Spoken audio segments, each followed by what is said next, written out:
Welcome to Working for Women, the Independent Women's Forum podcast, where we are changing the conversation about women and public policy for the better. Hello, I'm Charlotte Hayes, Director of Cultural Programs for the Independent Women's Forum. Thank you for joining us in our latest Working for Women podcast. I have Carrie Lucas, President of the Independent Women's Forum, here, and I want to ask her about some claims that Sheryl Sandberg, Facebook CEO and author of Lean In, made recently. Sandberg said that men still run the world and that things are going badly. Sandberg made these remarks at a women's leadership forum at the University of the Pacific in Stockton, California. These remarks have really made a lot of headlines. As one publication put it, Ms. Sandberg, quote, challenged the world to do better. In general, Carrie, what do you think about what Sandberg said? She said some sensible things about women in the workplace in the past. So are we disappointed by this latest statement? Yeah, I really am disappointed by this statement. Of course, it's nice to kind of have a call to action. We can always be trying to do better to make sure that our workplaces are welcoming and open to everyone. But man, she's really missing the big story here, which is just how much the opportunities for American women have been growing and continue to grow today. And it's I think it's not helpful to kind of paint a terribly bleak picture for women as if the world's out to get them, because that's not true. Yes, there are fewer women CEOs than there are male CEOs, but that doesn't mean that women can't become CEOs. And of course, there's some bad bosses out there, and there's some instances of sexism, and we should be working to change that. But that's the outlier, not the norm. And I do wish that she kind of reminded women of all the power that they already have and all the opportunities they already have, rather than painting this, again, very bleak picture. Sandberg spoke about the gender wage gap, and she cited the statistic that women earn 79 cents on the dollar to what a man earns. What about this, Carrie? Yeah, this is a perfect example of the kind of misleading statistic that I think is too often kind of bandied about in our media and our culture, and even by leaders like Sandberg. And it's unfortunate because it doesn't tell us anything useful about what is going on in the workplaces, and can really become a distraction. Again, as you and I know too well, this statistic, which comes out every year, comes from the Department of Labor, and they simply compare the average wages of a full-time working man with that of a full-time working woman. And they're not controlling for things like industry, for specialty, background, experience, and they're even not controlling for the number of hours worked. And I like to linger on that one a little bit because I think it tells a lot of the story. Just the average full-time working man works a little less than an extra hour a day compared to the full-time working woman. That statistic alone explains, if you can control just for that, that explains about half of the wage gap disappears just when you start controlling for obvious factors like the differences in the number of hours worked by full-time working men and full-time working women. And it's interesting. So too often that statistic is people are invited to see it as a man and I, we're coworkers, we're doing the exact same job, and he's making 80 cents. I'm making 80 cents for every dollar he earns. But that's not what it's telling us at all. Men and women still tend to make very different choices when it comes to work and specialty and things like that, and that explains more of the wage gap than sexism. Sandberg also talked about women in technology, which of course is her own field, and she said here women earn less than men. What about that, Carrie? I imagine that there's a lot of similarities. That technology, like most of the rest of our workforce, has many of the same differences. That men and women tend to have different specialties, work different hours, and that those factors would control or explain a lot of what's going on with technology. But that doesn't mean it's possible. There are certain industries where there is more of an old boys club. There may be different expectations and some attitudes that need to change. Just as people often point to Wall Street as though there's naming that there may be a uniquely sexist environment there, and it could be that the tech field is coming along slower than the rest of the world, and that's worth talking about. But again, I think it's important. We can talk about problems in the tech field and try to find real instances where people need to change their attitudes about X or Y. But again, we shouldn't lose we shouldn't lose sight of the fact that even if there are small places where we still need to make progress, of the tremendous good news and the opportunities that women have if they want to take them. So, even if there are lingering technologies, an area where we need more work and more progress, we shouldn't be so bleak about it. We need to remind women that they do have the opportunities, and if they face real harassment or real sexism, speak up. Let's talk about women of color. Sandberg notes that women of color make up about 20% of our population, but only hold about 3% of top executive jobs. Can you comment on this, Carrie?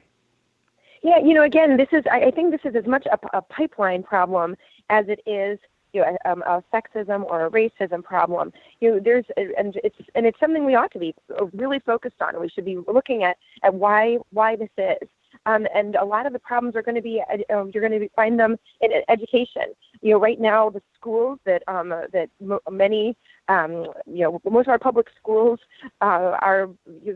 they're not equal. We have real problems in too many schools, particularly in urban areas, where they're underperforming and failing the kids who are going there. And unfortunately, though not surprisingly, a lot of those kids tend to be lower income and minority. And that's something that, it's a tremendous tragedy. It's a tragedy for those individuals, for the kids and their families who aren't getting the skills they need to compete in the world, and for whom it'll be a lifelong handicap if they don't get a good education when they're young. But it's also a tragedy for the country in general. That's a lot of wasted resources if we aren't going to be, we don't teach kids what they need to know and to contribute. That's a big problem, a big loss for all of us, because they can be contributing more. So again, I think that we need to be focused on things like education and not assume that this is all just based on like sexism. I think that sometimes the implication is that that there's a lot of companies where they could have an African American woman as their CEO, and they're only they're not hiring her because of bias. But unfortunately, I think the problem is that there's not many people in the second tier and the tier below that who are moving up that chain to become in this, finally to reach this leadership. And that's a problem that goes back, has roots in our education system and some of our cultural problems. And if we want to fix that number at the top, or that end result, we need to really focus on where everybody's starting out. Sandberg mentions that women won only a fifth of U.S. Senate seats in 2012 and says that the goal should be 50%. Carrie, is it really the goal? Is it a fact that we're behind in terms of achievement until women hold half the seats in Congress? What about this? Yeah. It's funny. I really wish that people, I think that focusing on these numbers can be a real distraction. And I think that we want to make sure that the doors are open for women, for men, for whomever wants to run for Congress and run for or pursue top jobs and all, and however they define success. But we need to I don't think that we don't need everybody to line up in exactly half of the seats in this area and exactly half of the seats in that area for there to be equality. There's a lot of reasons why women may be more hesitant to run for office than men. And they aren't necessarily bad reasons or problems that we should be trying to solve. You look at what it takes to have a modern political campaign. It's a lot of work. Congressmen make decent money, but they don't make tremendous money. They have to invest a ton of time in terms of campaigning, constant campaigning, traveling.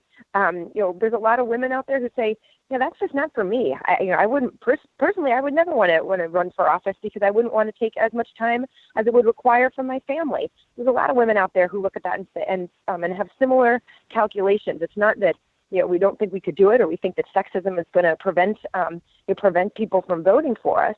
It's that's just not the career path or the life path that they aspire to.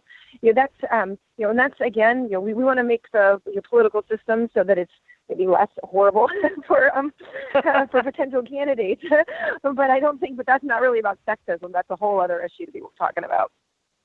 Carrie, I was interested in Sandberg's policy recommendations. Just briefly, what were they, and what about them?